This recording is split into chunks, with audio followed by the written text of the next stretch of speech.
आज है 21 जून और 21 जून को वर्ल्ड योगा डे मनाया जाता है। योगा एक ऐसी साइंस है जो सदाबहार है और सदाबहार रहेगी। कहते हैं कि अगर आपको जवान रहना है, खूबसूरत रहना है तो योगा करें, क्योंकि ये सिर्फ आपकी जिस्मानी ही नहीं बल्कि जहनी सेहत का भी जामिन है। आजकल हम जिस तरह के माहौल में रहते हैं, चाहे वो पॉलिटिकल इश्यूज़ हों या फिर आपके फैमिली इश्यूज़ हों या फिर आपके जो भी XYZ इर्द गिर्द छोटे छोटे बच्चों को पढ़ाई का टेंशन हो, तो हम लोग स्ट्रेस एंजाइटी में मुब्तला हो जाते हैं, डिप्रेशन का शिकार हो जाते हैं तलहा। तो योगा आपका सबसे बड़ा और सबसे ज़्यादा हेल्पफुल होता है स्ट्रेस रिलीज करने में।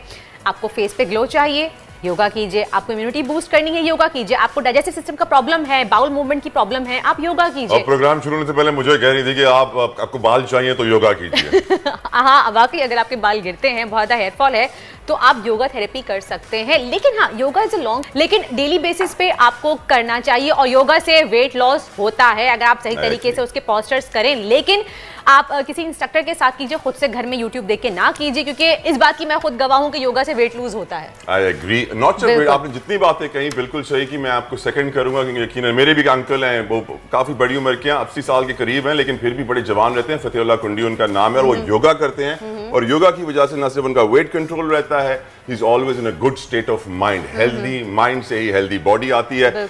और यकीनन कोरोना बढ़ रहा है और फिटनेस रिजीम्स बढ़ रही हैं। बहुत सारे लोग एक्सरसाइज कर रहे हैं, जिम जा रहे हैं, और बहुत सारे लोग योगा भी कर रहे हैं। और वर्दा बहुत बड़ी योगा फैन है। मैं योगा फैन हूँ, योगा करती भी हूँ, मैं योगा पे बिलीव भी रखती हूँ। तला, आप तो जिम करते हैं, राइट? आपने कभी योगा करने की कोशिश की है? मैंने जिम के अलावा अपनी लाइफ में स्क्वॉश, टेनिस, स्विमिंग, हर किस्म का स्पोर्ट खेला है। अल्हम्दुलिल्लाह, I have been an athlete since I was a kid. और yoga stretching is amazing and I know it has great results. लेकिन आप मुझे मजीद बताइए योगा के रिजल्ट्स के बारे में। इसलिए आप इतने फिट हैं, माशाल्लाह। क्या बात है, होना चाहिए। एथलीट जो है दिखते हैं, लगता है कि भाई आप, मैं ये तो नहीं कहूंगी कि इस एज में भी फिट है, बिकॉज आप इतने बड़े हाँ, मर्दों की उम्र का मजाक हो रहा हो, औरतें अपनी उम्रें नहीं बताएंगी, अल्लाह रहम फरमाए। और देखिए, मर्दों से उनकी सैलरी और औरतों से उनकी एज नहीं पूछनी चाहिए।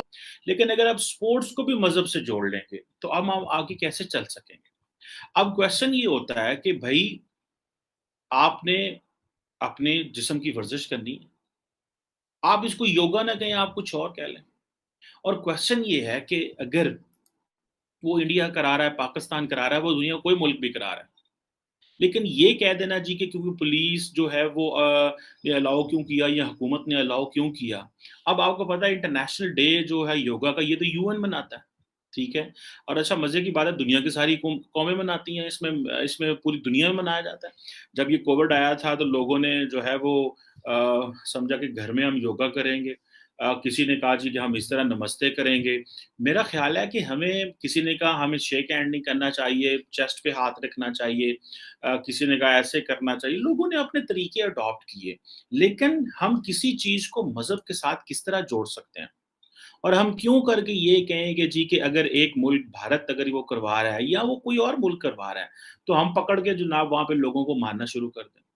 आप क्या कर रहे हैं कि आप उस तरह की एक्सरसाइज इवेंट्स करने लगे हैं जिससे लोग कहेंगे यार यहाँ पे तो जाएँगे तो मामलात शायद ख़राब ना हो जाए। मैं आपको रिसेंट मिसाल देता हूँ, जब मैं नेपाल में था कोई 2-3 हफ्ते पहले, तो मैंने वहाँ पे देखा कि वहाँ पे जो सारा टूरिस्ट आया हुआ है, वो घूम फिर रहे हैं, ख़वातीन घूम रही हैं। हमें बहुत सारे टूरिस्ट से मौका मिलना, हम भी बीच में ज़ाहिर बात है अपनी जो एकेडमिक काम करके टूरिज़्म भी करते थे।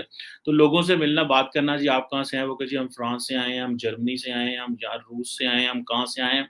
तो दुनिया जो है वहाँ नेपाल में टूर के लिए वहाँ पे अमन है।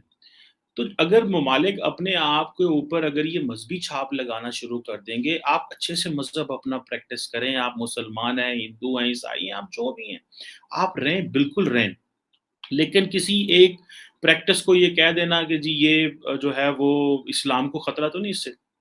योगा की प्रैक्टिस सारे मुस्लिम ममालिक में जो है वो होता है, योगा की जाती है।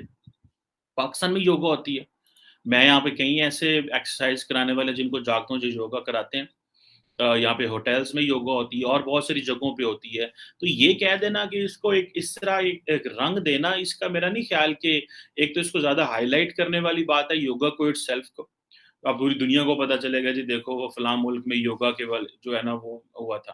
नॉर्मली हमारे यहाँ लोग प्रेफर करते हैं कि हम एक्सरसाइज करें, जिम जाएं। क्या योगा इन तमाम चीज़ों को ऑल्टरनेट है? जिस तरह से हम योगा पे कहते हैं कि ये हमारी बॉडी, हमारी सोल, इन तमाम चीज़ों के लिए बहुत हेल्पफुल है। So what do you recommend कि क्या ये ऑल्टरनेट है या हमें दोनों चीज़ों को पैरेलली करना है?